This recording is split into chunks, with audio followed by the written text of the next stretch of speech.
Olá, o Metrópolis de hoje tem a cenografia fantástica de um croata radicado no Brasil. Que o Brasil tem as maiores riquezas de inspiração e para mim é o espaço urbano, o comportamento no espaço urbano, a transformação com as pessoas do espaço urbano e a floresta como maior inspiração tecnológica e de design.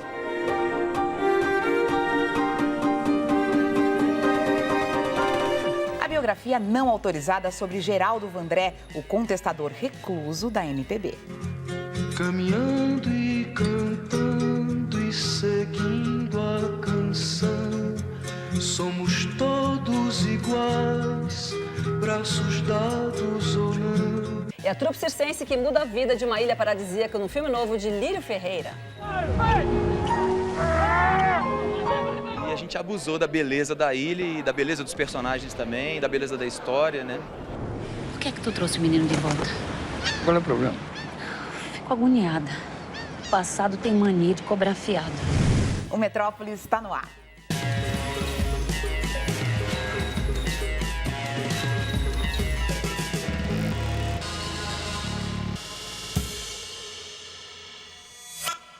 Uma campanha publicitária criada para o Dia dos Namorados está gerando uma grande discussão que chegou até o CONAR, Conselho Nacional de Autorregulamentação Publicitária.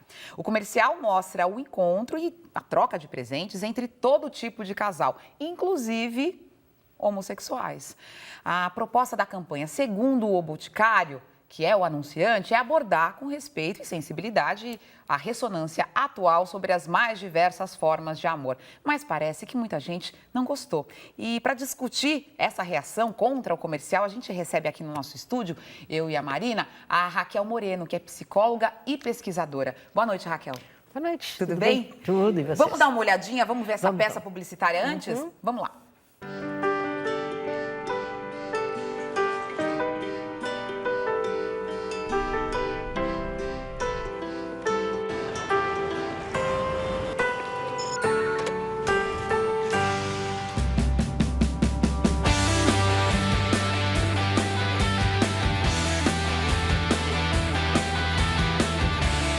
No Dia dos Namorados, entregue-se às 7 tentações de Egeu, de O Boticário. Pois é. Raquel, a gente vê comentários na internet de quem não gostou da campanha dizendo que é uma peça publicitária apelativa, de mau gosto, que vai contra a visão de família, que essa pessoa entende como visão de família. E é um número grande de pessoas. Como é que você vê essas reações? Olha, eu acho que existe hoje uma diversidade de tipos de família e de casais afetivos, né? Homoafetivos, inclusive. É um segmento importante em termos de mercado consumidor, Claro. que inclusive tem um recurso maior do que, em geral, os casais com filho, etc. e tal. E, portanto, é objeto da comunicação, objeto da publicidade. É normal.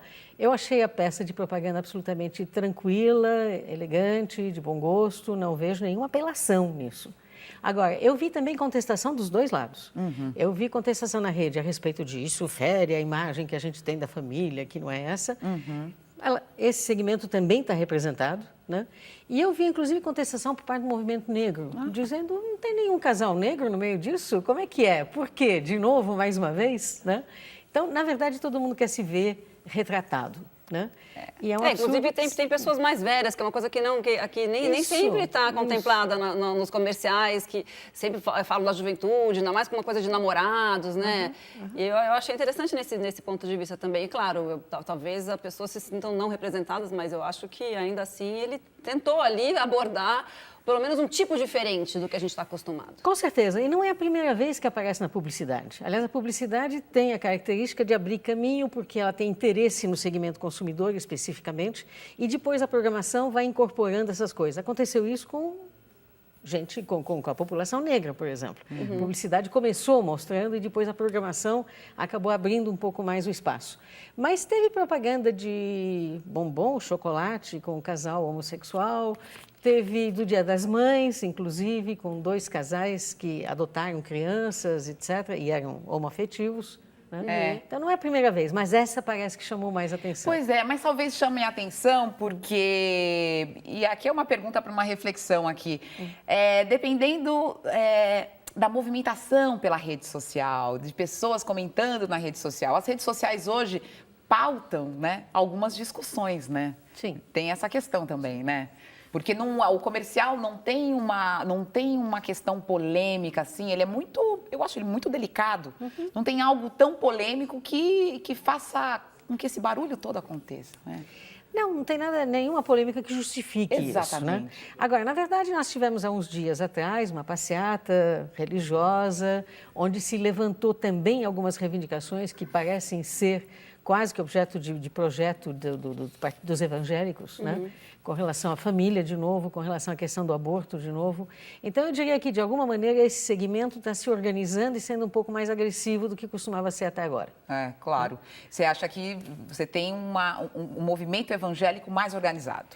Mais organizada e mais atuante, né? Quer dizer, nós temos a bancada evangélica na Câmara que está propondo retirar, né, de faz muito tempo, projetos polêmicos também, que poderiam provocar um retrocesso em termos das coisas com relação às quais se avançou legalmente. Pois é, isso num estado que, vou lembrar, é laico, né? E a gente tem a bancada evangélica, enfim, claramente colocando a sua pauta acima, digamos assim, desse fato de que o nosso Estado é laico. O Estado é laico, ele tem a obrigação de oferecer serviços em atendimento a qualquer que seja a decisão tomada pelo cidadão, né? E eu acho que cabe à igreja evangélica e a qualquer igreja tentar convencer suas fiéis e seus fiéis a respeito da adequação de tal ou qual comportamento. Mas nós temos uma divisão clara hoje. Hoje, Estado e igreja são duas coisas absolutamente distintas e o Estado é laico, como você lembrou muito bem. Agora, uma coisa uma pergunta, assim, Raquel, eu sempre me coloco essa questão quando aparece esse tipo de coisa, como, por exemplo, aconteceu com a novela, que a gente até já discutiu, falou aqui no Metrópolis também, né? A questão do casal homossexual das duas mulheres e tal. Estamos em 2015, né? Isso surpreende você, o fato de que nós estamos, enfim, avançamos em tantas coisas e a questão sexual ainda é um tabu, ela cria desconforto, as pessoas se manifestam contra casais homossexuais. Como é que você vê isso? Contra os casais homossexuais e a favor da família. Eu acho que esse é um termo que se utiliza muito, né? É um paradoxo, né, na verdade. A favor da família. Família, ok. O que é família? Exatamente. Tem vários tipos de família, né? E, afinal de contas, nós estamos no século XXI, quando finalmente se avançou em termos de legislação aqui no Brasil, né? Se reconhecendo os casais homoafetivos. Então, é uma medida mais agressiva e é um retrocesso político que está sendo colocado e que se coloca com relação a várias questões. Por exemplo, a questão, o ano passado, o ano retrasado, o movimento feminista teve que se debater com o Estatuto do Nascituro, que estava tentando propor, né? Ou então com a cura gay, apesar do Conselho de Psicologia dizer que não pode haver cura se não há doença.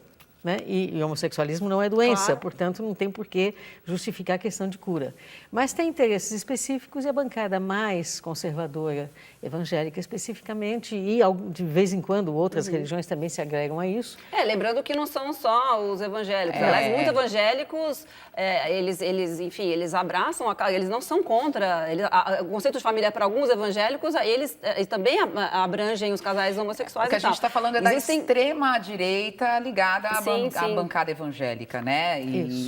Mas a gente não está aqui de forma nenhuma falando de todos os evangélicos, porque senão a gente também cai no mesmo... Claro. Numa generalização. Exatamente, e recorre no preconceito também. Né? Claro. Agora, por outro lado, a vida em sociedade ter avançado e se propor um retrocesso, eu lembro que faz algum tempo atrás, a mesma bancada estava propondo que as baianas do acarajé não vestissem aquela roupa de baiana para vender o acarajé. Claro. Acarajé é comida de santo, então implica em todo um ritual e todo um jeito de se vestir, etc. e tal.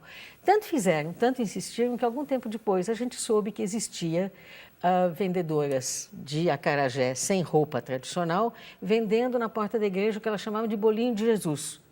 Gente, é uma descaracterização da cultura nacional. É verdade. Eu tenho uma história que você abriu, Raquel, aqui a nossa discussão, que eu acho que é importante também a gente colocar esse fato, é que é claro que uma marca de perfumes, quando escolhe fazer esse tipo de propaganda, é importante porque ela está olhando para a sociedade e é uma sociedade diversa. Mas eles querem vender.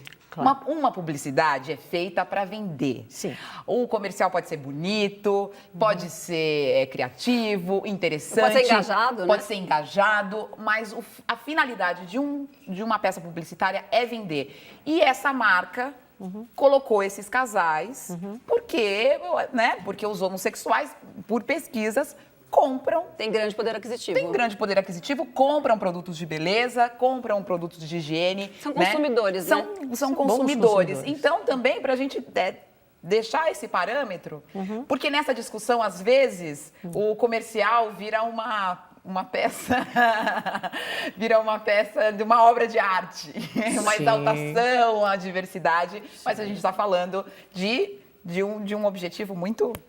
Agora, de qualquer modo, o Boticário conseguiu levantar polêmica e a polêmica, neste momento, lhe é favorável. Inclusive... Estamos aqui falando é favorável? Falem de mim. Então, está todo mundo falando deles. E quanto ao Conar disse que precisava de mais ou menos uns 45 dias para tomar uma posição. Ótimo, o Dia dos Namorados já está aí. Já passou. Já foi, né?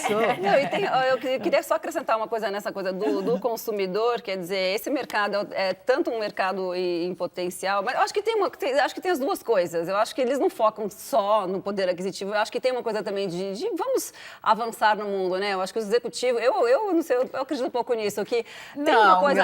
Não, por exemplo, alguém falou nessas contestações, enfim, pessoas a favor do Boticário, falando assim, então você não vai consumir porque tem uma propaganda com um casal homossexual, então você não vai ter nenhum computador da Apple, nem iPhone, nem nada, porque o CEO da Apple se declarou homossexual. Então, quer dizer, já começa uma coisa assim. Agora, a joalheria Tiffany's, das mais tradicionais, enfim, do mundo, né? Ela acabou de fazer uma propaganda também, com um casal gay. São dois homens e, pela primeira vez em 178 anos, a Tiffany's fez uma propaganda com um casal homossexual com alianças, porque a Tiffany's é conhecida por ser das alianças de noivado, né? Enfim.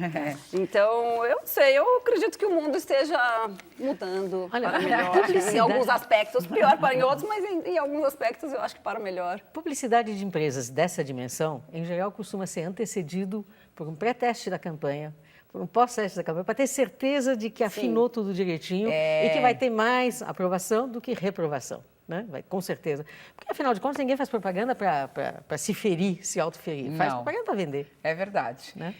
Muito bem. É bom, né, a gente refletir sobre esse assunto. Bom. Muito obrigada pela sua presença, Raquel. Prazer. Foi um prazer. A gente vai falar agora de arquitetura, de floresta, de cidade, tudo isso por meio de um croata radicado em São Paulo, que é arquiteto, que é designer, que é o Marko Brajovic. E ele procura aliar ao seu trabalho também as estruturas da natureza e as suas funções. O Marko é bem conhecido por fazer a cenografia de exposições como David Bowie, Stanley Kubrick e está em cartaz agora no Centro Cultural em São Paulo com uma outra exposição, o Fantástico Mundo Britânico.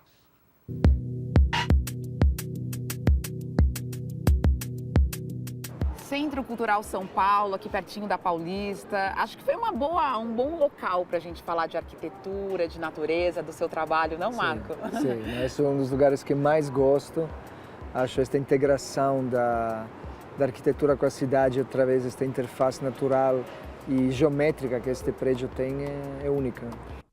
Formado em arquitetura, o croata Marko Brajovic cria cenografias, designs de produtos, instalações multimídia. Você pensa a arquitetura para as pessoas, né?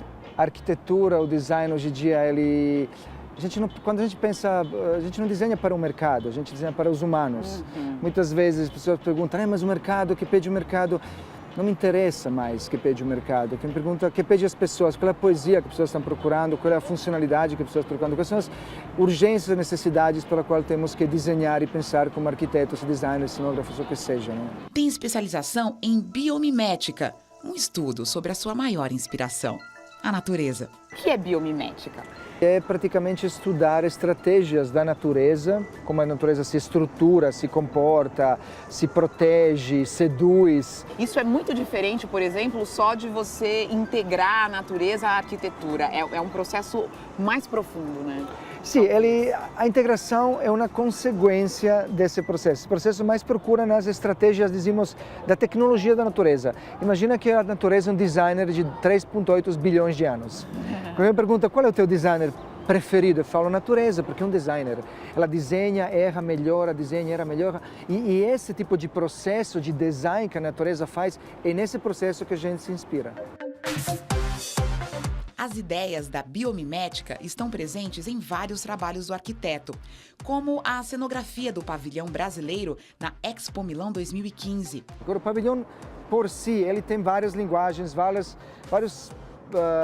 estratégias arquitetônicas e de projeto. Ele é um projeto feito entre Estúdio Arthur Casas e Ateliê Marco Bravic. Esta integração justamente deu fruto a um projeto que tem uma importância arquitetônica, uma importância de arquitetura como experiência, onde que arquitetura, que design, que cenografia, que paisagismo não se divide mais. É uma experiência única. Encenada no Teatro São Pedro, a ópera Poranduba, inspirada em lendas amazônicas, também leva a assinatura de Marco. A gente, quando pensa na cultura indígena, se pensa no mundo folclórico, né? Nós procuramos no código genético do visual da cultura indígena, na geometria básica do triângulo, a nossa inspiração. Marco está no Brasil desde 2005 e assinou a cenografia nos últimos anos de 2 exposições que atraíram milhares de pessoas. David Bowie e Stanley Kubrick no MIS. A Kubrick foi absolutamente interativa. Estão fazendo outra exposição no MIS também, que é o Sobre François Truffaut, também que vai ser uma surpresa também no próprio ser.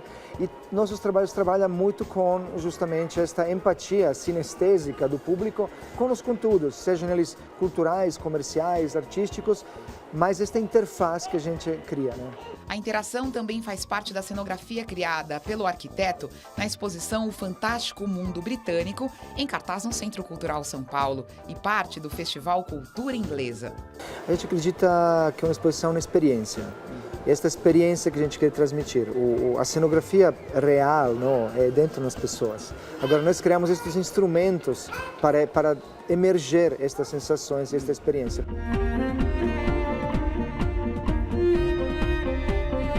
Você olha para as pessoas, você está olhando para a cidade e está olhando para a floresta também. Sim. Quando a gente pensa o que nos inspira, eu sempre falava também para os meus alunos, não olhem para fora o que tem lá fora, olhem o que tem aqui dentro, né? Que o Brasil tem as maiores riquezas de inspiração. E para mim é o espaço urbano, o comportamento no espaço urbano, a transformação com as pessoas do espaço urbano, que pode ser difícil, mas essa humanização do espaço urbano, e a floresta como maior inspiração tecnológica e de design. Esses dois mundos, para mim, são totalmente sinergéticos.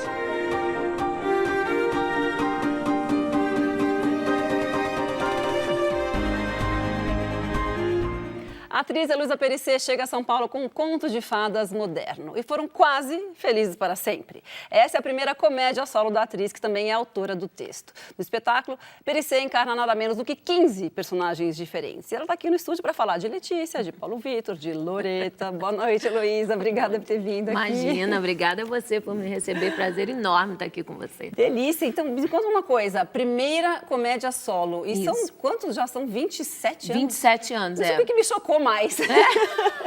Eu comecei com 2.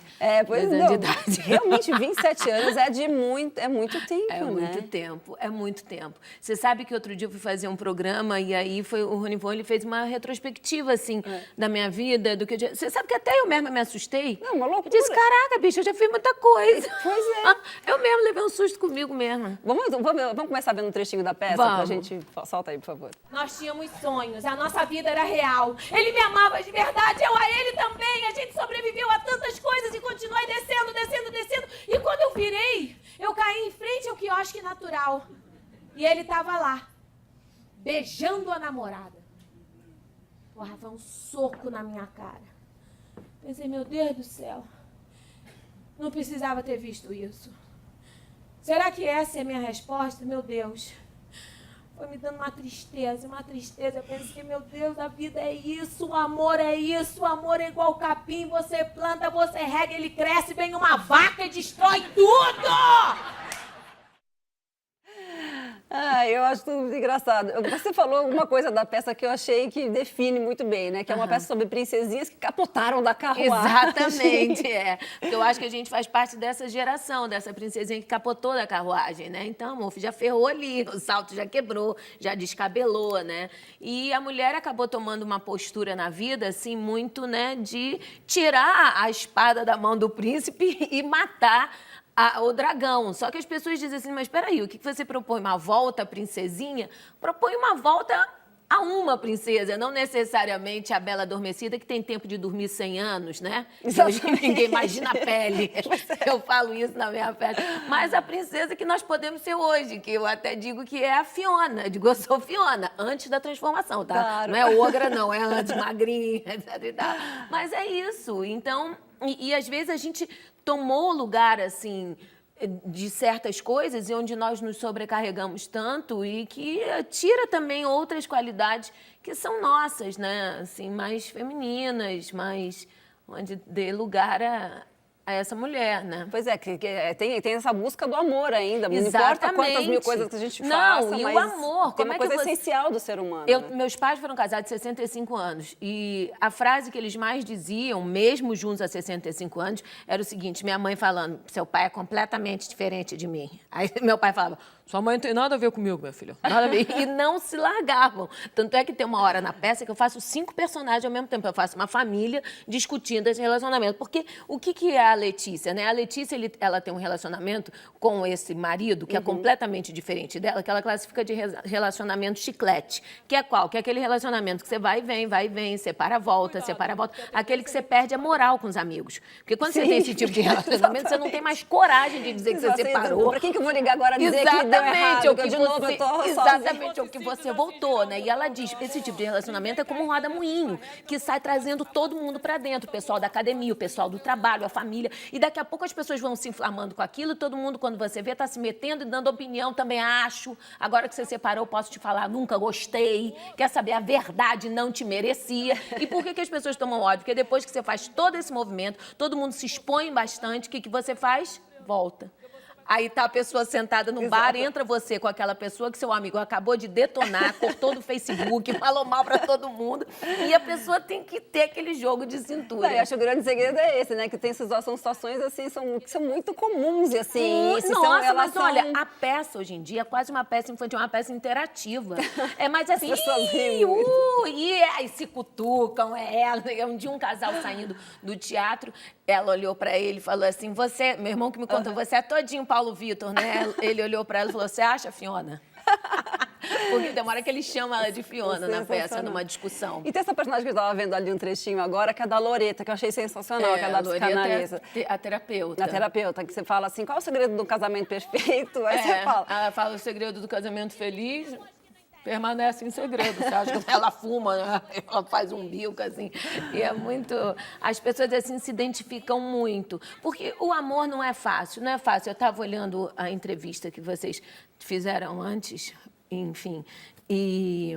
sobre a propaganda do Boticário. Exatamente. E pensando sobre, né, como que... Você sabe que tem... Você sabe o que é a Torre de Babel? Na Torre de Babel, o homem estava construindo uma torre para poder chegar ao céu. E Deus, então, lança uma coisa onde as pessoas começam a falar várias línguas e isso cria uma confusão entre as pessoas. Então, você vê que esse mundo diferente que a gente vive, ele é um plano de Deus, entendeu? Eu acho isso engraçado. Então, assim... Porque isso não é à toa, né? É necessário eu respeitar você e você respeitar a mim. Por quê? Porque você é você, eu sou eu. Você tem um lugar e eu tenho um também. Somos todos importantes. Então, eu acho que o ser humano, o dia que ele entender essa cura, né? Por exemplo, eu falo isso até... Nem sei se eu poderia estar falando, mas... Eu sou da igreja, eu sou presbiteriana, né? E eu tenho Deus, assim, no topo da minha vida. E, às vezes, me ressinto muito de ver as pessoas perderem um banquete por causa de uma entrada mal servida. E o banquete é você cear com Deus. É Ele batendo na tua porta te convidando para jantar e você deixar Ele entrar. Né? Tantas coisas maravilhosas que há para se oferecer nessa convivência com o seu Criador. né? E às vezes o fato de você não conseguir respeitar as diferenças cria uma coisa que eu não acredito que seja, que é o que Deus quer. Claro. Entendeu? O amor, eu nem vejo o amor hoje em dia, talvez, como uma energia só. Talvez eu vejo o amor como uma substância. Algo transformador, né? E o que transforma não é o que muda, é o que transforma. Mudar, assim, pega essa cadeira, põe aqui. Isso é uma mudança. Sim. Transformar não, deixou de ser cadeira e virou mesa. É uma outra história, é uma coisa mais profunda, sabe? E a minha peça, ela tem isso, e eu cito uma frase de Carlos Drummond de Andrade, que diz o seguinte: você tem todos os motivos do mundo para não amar uma pessoa, e apenas um para amar. Esse prevalece. Que legal. O amor é acima. Sim, claro. Entendeu? O amor não tem a lógica que o ser humano vê. Entendeu? Existe um amor perfeito. Eu fico toda arrepiada porque eu penso no amor de Deus, que é algo que eu penso todos os dias. Eu vi que você é bem ligada mesmo, porque eu estava vendo uma outra entrevista que você falou, alguém falou assim, você está sozinha no palco fazendo 15 personagens. Eu falei assim, não, estou eu e Deus. É verdade. Agora, Deus e eu. Lisa, me fala uma coisa, eu estava vendo outra curiosidade aqui, que você escreveu a peça durante a novela Avenida Brasil. Como assim? Como é que foi essa história? É porque, assim, eu escrevi durante a Avenida Brasil e eu arrematei durante o Mágico de Oz, aqui em São Paulo, que eu fiz no Teatro Alfa. Eu fazia a bruxa. Então, a Avenida Brasil é assim, às vezes você vai gravar novela, a pessoa fala, sua cena que era a terceira passou para 17. Aí, às vezes, a pessoa, meu Deus. Eu sou aquela atriz que eu não dou trabalho. Eu digo, não tem problema, me dá um cantinho, aí eu vou com o meu computador, e começo a escrever as coisas.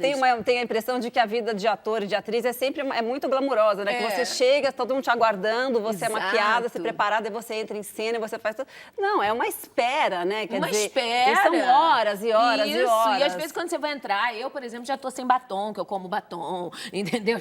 A pessoa já tá pele oleosa, vem alguém correndo atrás, faz alguma coisa. Não, e são diárias longuíssimas, né? Quer dizer, sobretudo em nossa, novela, às vezes quando fica você 12 horas. Ou às vezes você entra num estúdio 11 da manhã, 1 da tarde, você sai 9 da noite, você grava 30 cenas.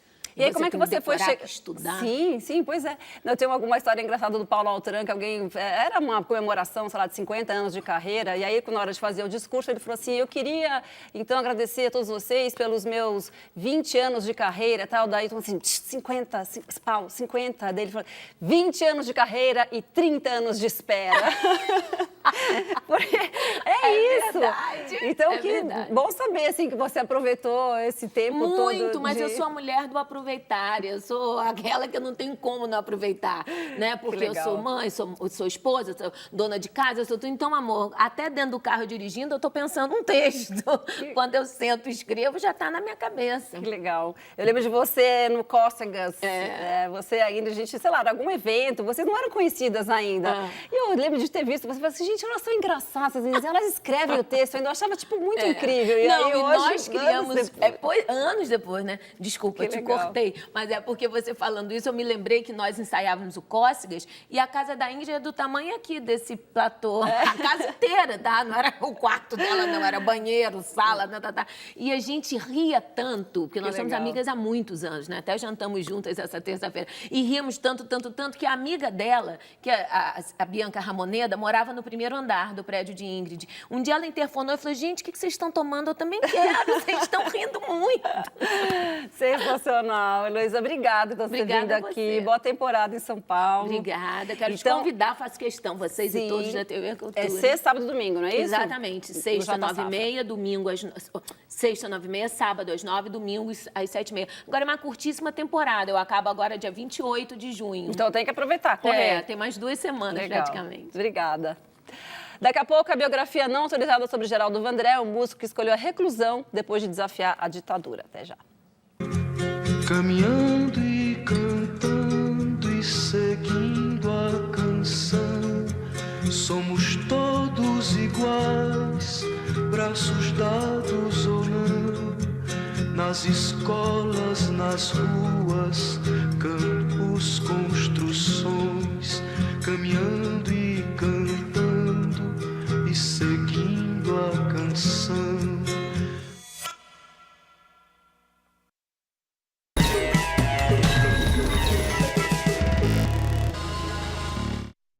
O jornalista Vitor Nuzzi passou 8 anos pesquisando a vida do músico Geraldo Vandré, autor do hino de contestação Pra Não Dizer Que Eu Não Falei das Flores. Ele procurou 6 editoras e nenhuma quis publicar a biografia não autorizada do cantor. O Vitor Nuzzi está aqui no estúdio para conversar com a gente. Então, boa noite, Vitor.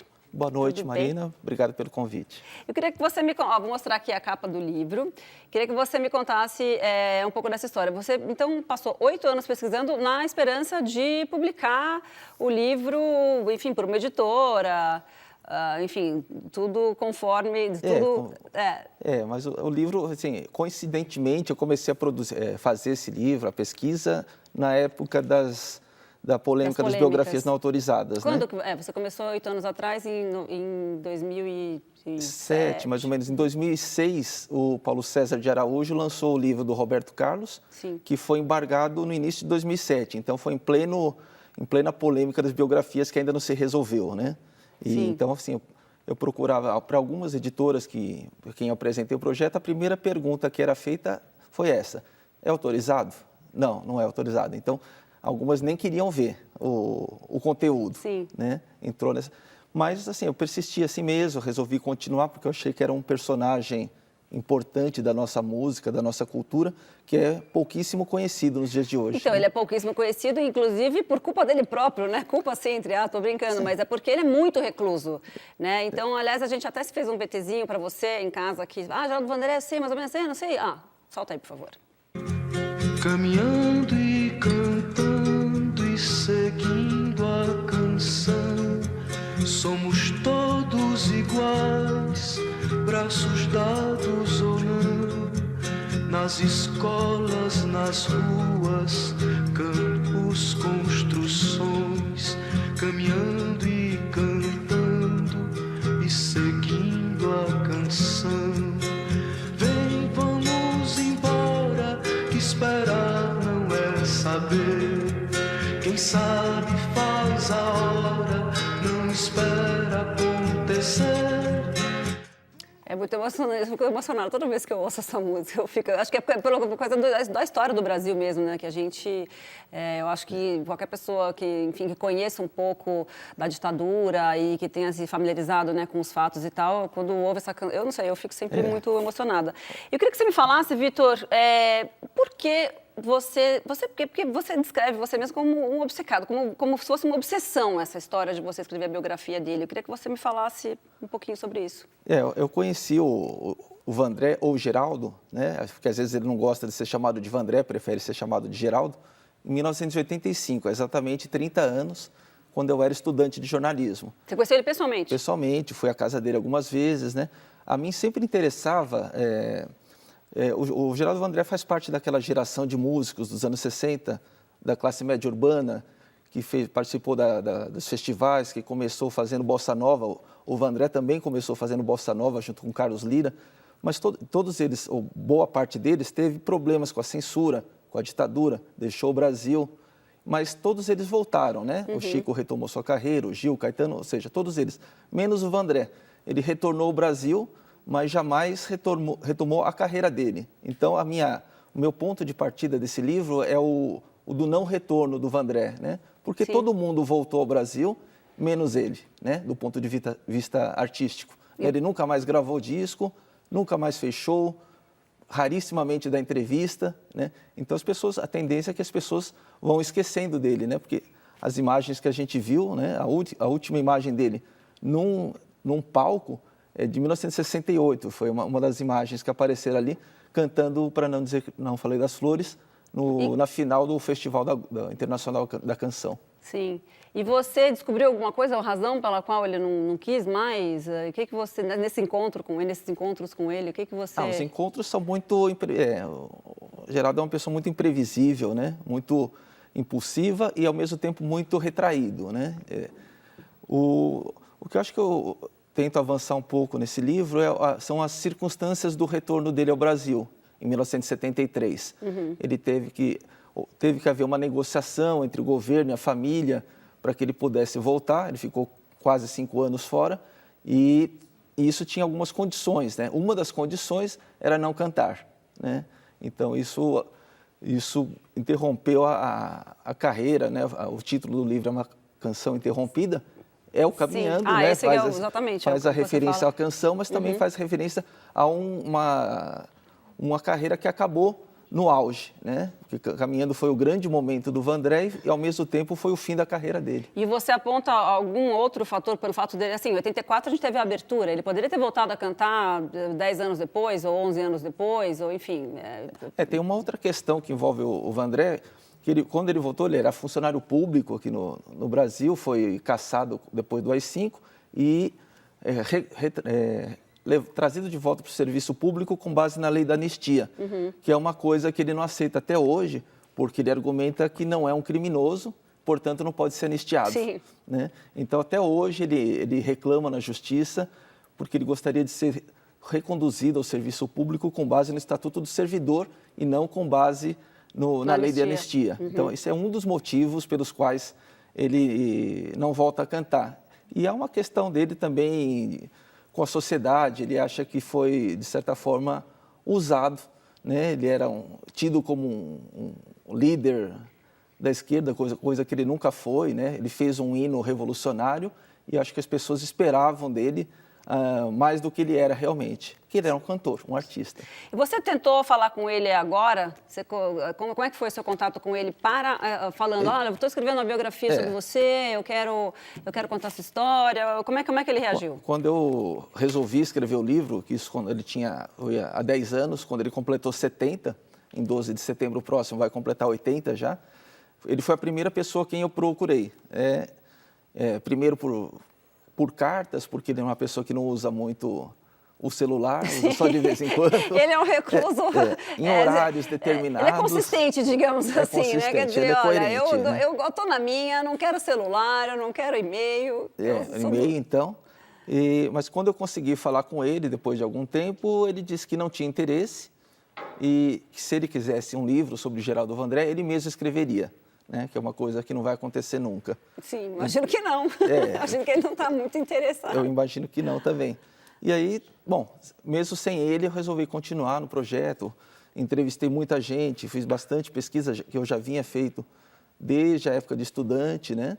Então, assim, a partir desses depoimentos é que... Então, aproveitando a história do recluso, a gente tem uma coisa bem rara aqui na TV Cultura, que é uma entrevista que ele deu para o programa Panorama. Solta aí, por favor. Raridade. Esse aparelho dentro do qual nós estamos, ele pode ser considerado um metrônomo. Ele tem tempos, os motores têm tempos. Sei. E a música é, antes de tudo, tempos. E a regulagem dos motores pode ser feita pelos tempos das execuções musicais. Existe uma relação entre os tempos de qualquer instrumento que você utiliza como instrumento musical e os tempos de um motor que você também pode utilizar como instrumento musical. Que tipo de música você está fazendo agora? Que tipo de coisa você está explorando? Regulagem de motores. Música para regulagem de motores de avião. Desde os tempos distantes de criança. Uma força sem par do pensamento. Teu sentido infinito e resultante do que sempre será meu sentimento. Todo teu, todo amor e encantamento, vertente, resplendor e firmamento. Pois é incrível. E você, Vitor, você, além do Vandré, você entrevistou 100 pessoas. Fala um pouquinho quem que você entrevistou, quem que você não conseguiu entrevistar. Tá. Só lembrando, essa imagem que apareceu aí, só para lembrar, é um poema, ele estava declamando um poema chamado Fabiana, que foi escrito em homenagem à Força Aérea Brasileira, em 85. Né? É mais um motivo que causa polêmica, né? Porque às vezes as pessoas acham que ele é um antimilitarista e seria um contrassenso declamar poema para a Força Aérea, né? FAB, Mas é um dos equívocos que as pessoas cometem quando falam dele. Prevaleceu a lenda, né? Entre a obra e a lenda ficou a lenda. Bom, boa pergunta. A sua biografia, ela procura desmistificar, então, essas lendas sobre... Porque quando uma pessoa é muito reclusa, é isso, as pessoas falam o que querem. Exatamente. Algumas coisas se propagam, algumas coisas morrem por ali mesmo. Aqui, o que você procura? A ideia era essa, né? Tentar... Eu acho que a mitologia, né, em torno do Vandré prejudicou o conhecimento da obra dele, do que ele fez, né? É uma carreira curta, né? São são 4 anos aqui no Brasil, de 64 a 68, só 5 LPs lançados, mas ele tem uma produção muito grande nesse período, né? Fez, além do Caminhando, tem o Disparada, que foi vencedora com Theo de Barros, vencedora do Festival de 66, junto com a banda do Chico Buarque. Ele musicou Guimarães Rosa, fez a trilha sonora de Hora e Vez de Augusto Matraga, também em 66, com Leonardo Vilar no papel principal. Aliás, era esse capítulo que eu já tinha marcado aqui. Exatamente. Que eu fiquei interessada nessa Então, parte. assim, acho que as pessoas conhecem um pouco né? Ficou a imagem do cantor de protesto que desapareceu e há um certo desconhecimento do que ele produziu antes disso, né? Agora, você perguntou das pessoas, como eu falei... Porque eu sei que algumas pessoas não quiseram falar quando souberam que ele não queria ou que era uma não autorizada. Que eu ia avisando as pessoas que era uma obra não autorizada, então alguns ex-parceiros musicais dele não quiseram falar. O caso do Heraldo do Monte, que era integrante do grupo Quarteto Novo, que foi o primeiro que se apresentou, o Ayrton Moreira, um ex-integrante também do Quarteto Novo, o Renato Teixeira, que tem conheceu o Vandré em algum período, mas foi pouca gente. Assim, a maioria não viu problema nenhum em falar sobre isso. E você não está vendendo o livro, você está distribuindo? Distribuindo. São apenas 100 exemplares, né, nessa edição, e está sendo distribuído para pessoas conhecidas, algumas pessoas da música, né? Infelizmente não... Então esse exemplar aqui é coisa rara, tá bom? Raro. Já vou manter aqui do meu lado. Vai virar um cult. Legal. Obrigada, então, por você ter vindo aqui. Eu que agradeço. E falar sobre esse assunto. Você continua aqui para as nossas dicas culturais daqui a pouquinho. E é isso, daqui a pouco a gente está de volta com as nossas dicas culturais. Vai sair de férias? Então vamos ver algumas exposições em cartaz pelo mundo?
Um circo desembarca numa ilha paradisíaca.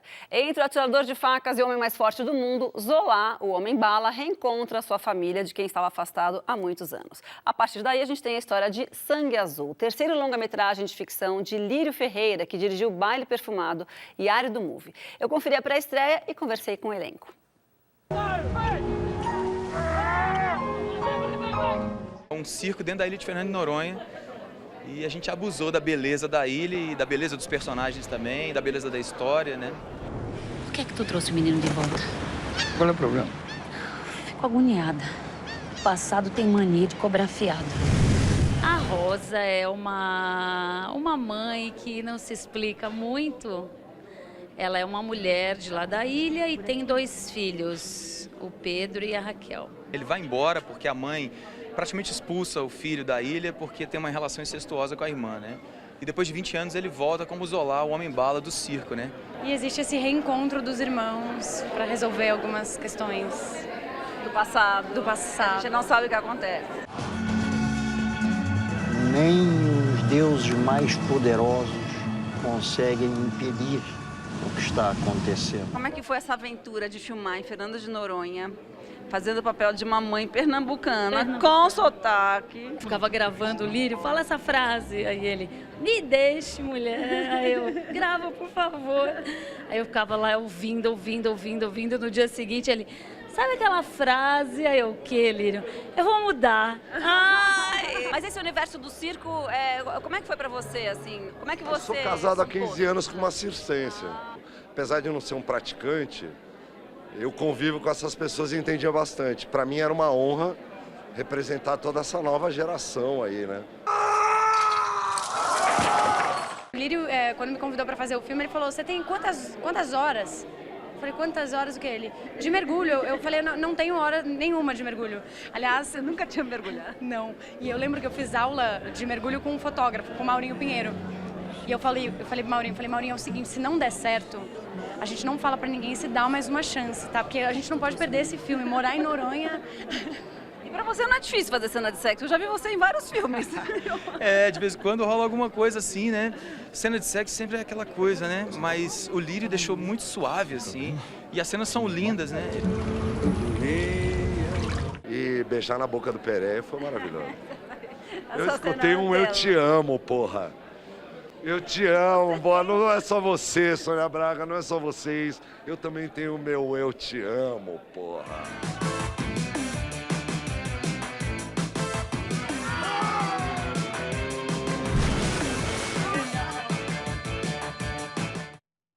Bom, lembrando que Sangue Azul está nos cinemas, vale a pena conferir. E o diretor Lírio Ferreira também esteve aqui no Metrópolis na última terça-feira. Além de falar do filme, ele deixou uma boa dica de leitura. Vamos ver?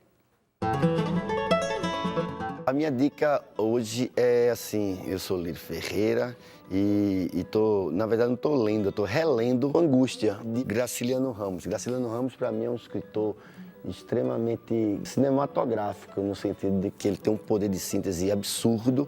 Nada para ele que não faça sentido ele não coloca e tudo que faz sentido ele engloba. Quando eu li Angústia, eu passei assim um final de semana extremamente feliz, impressionante, né? Todo mundo acha que é angustiado, não. Porque assim, Angústia é um livro que fala sobre uma possibilidade de você viver um sonho. É você perceber que na vida real você pode pirar e ser real. Isso é verdade. Ele faz um livro sobre angústia, sobre insônia e sobre infância. E esse livro eu carrego comigo. Legal. Que legal. É o livro predileto do Graciliano de muita gente, sabia? Que legal. É muito bom. É muito bom, né? É incrível, Vitor Nuzzi está aqui com a gente. Vamos ver o que você trouxe para a gente de dica cultural. Então, ano passado se completaram 50 anos do golpe, né? E teve uma produção muito grande desde então. Eu estou lendo esse livro aqui, que é do Almino Afonso, foi ministro do Trabalho e foi líder do PTB durante o governo João Goulart. Ele é o golpe visto por quem esteve dentro dele, né? E com muita análise, ele começa a falar desde as origens, 10 anos antes, com a morte do Getúlio Vargas, para explicar como que a gente foi caindo em 64. Quer dizer, é um livro com bastante detalhe, bastante análise. Estou achando bem interessante. Eu fiquei pensando nessa história mesmo, de você entender todo o contexto histórico da década anterior para entender o golpe, né, de 64. Faz muita diferença. Faz todo sentido. 64 não foi de uma hora para outra, Exatamente, né? Porque parece, né, que os militares ali... resolveram, vamos fazer um golpe, né? Mas tinha todo um esquema e um contexto político e uma arquitetura para isso, né? Um pensamento nacionalista ou contra-nacionalista, né? Que veio junto com o processo de industrialização do Brasil, com o interesse que o capital começou a ter dentro do Brasil, né, pelo crescimento, né, que o Brasil estava deixando de ser um país rural para se tornar um país urbano e industrial. Isso atraiu muito interesse econômico, que foi, acho que, o grande motivador, né, desse golpe. Pô, tá na minha lista, hein? Obrigada pela dica. Obrigado. Legal. E você, Didi, o que você trouxe pra gente? Eu trouxe aqui uma dica de música para vocês. É de um grupo que eu gosto bastante, que se chama Metá Metá. O grupo é formado pela Jussara Marçal, o guitarrista, compositor, violonista Kiko Dinucci e o saxofonista Tiago França. E nos discos eles também contam com a participação do Marcelo Cabral no baixo e do Serginho Machado na bateria. Eles já têm 2 discos já lançados de forma sempre independente, download gratuito na internet. E o grupo é um grupo que mistura assim, influências afro-brasileiras, né, da música de terreiro, falam um pouco de samba, falam de um samba mais meio torto e também de rock, de punk, das distorções de guitarra Então eu gosto muito dessa mistura que o Metá Metá faz. Vamos dar uma ouvidinha numa dessas faixas desse EP novo que eles lançaram. É um EP, não é o terceiro disco ainda, mas eles jogaram na rede assim 10 minutos legais, bombásticos, que a gente entende o que virá. Tá aí, Metá Metá. Escolhi o que essa vida faz, mas sempre viver do que se desfaz. Sozinho a minha trilha é blank, sozinho não tem quem me arranque. Sozinho eu paro onde eu quiser, sozinho eu chope de inferné, sozinho pra não mais sofrer. Sozinho acordo bem mais cedo, sozinho. Olha aí, eu gosto disso, né? E eles têm uma coisa meio suja, vocês perceberam, né? Mesmo do sopro do Thiago e mais a guitarra mais distorcida. A Jussara, ela não fica buscando aquela voz perfeita. Nas entrevistas que eu fiz com ela, ela tem uma busca, assim, pelo erro, pelo difícil. Eu acho isso muito legal. E além dessa música que a gente ouviu aí, que se chama Sozinho, que é de um compositor que eu adoro, que é o Douglas Germano, eles fizeram um cover... Fizeram uma releitura de uma música que chama Me Perco Nesse Tempo, do Edgar Escandurra, que foi gravada pelas Mercenárias em 86. Aí você entende as raízes do Kiko Dinucci, que além de afro ali, também tem uma coisa punk muito forte. O pessoal até chama o pessoal do Metá Metá de afropunk, que eu acho muito bom. E aí também tem outra música que o Kiko e a Jussara já tinham gravado e estão fazendo de novo aí, trazendo de novo uma releitura do próprio trabalho deles. Muito bom, samba noise, afro noise. Metá Metá é afro noise, essa é a minha dica. Legal. Olha, a minha dica também é um livro, a gente tem muitos livros hoje no programa. Que bom. Pois é. É esse livro aqui, olha, Dado Villa-Lobos, Memórias de um Legionário. E o livro é isso mesmo, é um livro de memórias. Bom, o Dado é velho conhecido nosso, Dado é guitarrista, compositor da Legião Urbana, e aqui ele conta um pouco a história dele nessa aventura, né, que foi ser, um adolescente, praticamente ele já foi cooptado para a Legião Urbana e a vida dele toda se definiu a partir dali. O Dado, ele é filho, ele é dessa geração que a gente viu no filme do Vladimir Carvalho, né, do Rock Brasília, dessa geração de meninos que eram filhos de diplomata e que, enfim, mudavam de cidade de 4 em 4 anos, estavam uma hora em Paris, uma hora, no Uruguai, uma hora não sei onde. Então, o Dado, por acaso, nasceu na Bélgica, nasceu em Bruxelas e veio para o Brasil pequeno, depois morou em Paris e tal. E aí, uma hora, quando ele estava já no final da sua adolescência, ele falou, chega, não quero mais mudar, eu vou ficar por aqui mesmo. Chegar. Então, ele foi um adolescente um pouco precoce nesse sentido, de procurar uma independência e tal, e aí foi parar na Legião Urbana, quer dizer, ele também deu essa sorte de logo cair numa banda que, alguns anos depois, acho que ele entrou na Legião em 83, em 84 a Legião já era o que era. Eu me lembro, eu estava contando para a Didi, que quando eu era adolescente... com 14, 15 anos, eu lembro de uma amiga minha me trazer uma fitinha pirata, assim, e falar assim, nossa, você tem que ouvir isso aqui. E a fita já estava desgastada, porque já era, a quarta, quinta cópia. E aí eu ouvi aquilo e era a voz do Renato Russo cantando, Geração Coca-Cola, e eu tentava entender aquela letra, e eu ouvia.